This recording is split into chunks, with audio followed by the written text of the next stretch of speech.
Have you ever heard of traffic? Chances are you have. Here's 5 ways you can avoid it. Number 1, as Bob Marley's maternal grandson once said, slow down. Especially in bumper-to-bumper traffic, there's an equation that I like to use. Hard acceleration equals hard braking. This is the key to solving traffic. If you accelerate hard, you're going to brake hard. And if you brake hard, you're going to get stuck in traffic. If you can avoid braking hard, you might avoid traffic altogether. And that's what we're here for.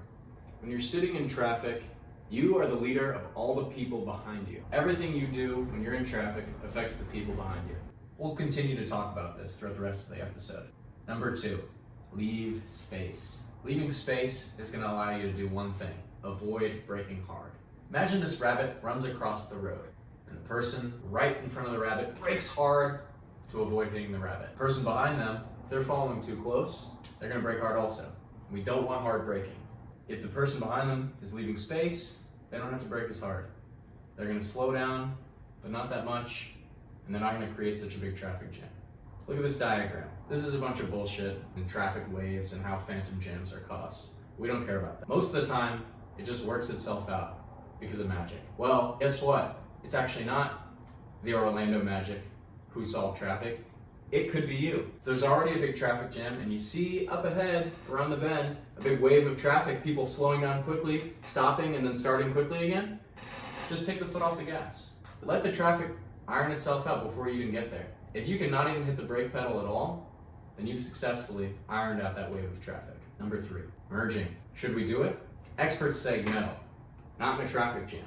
If you see a big gap in the right lane and you want to get over there, don't do it.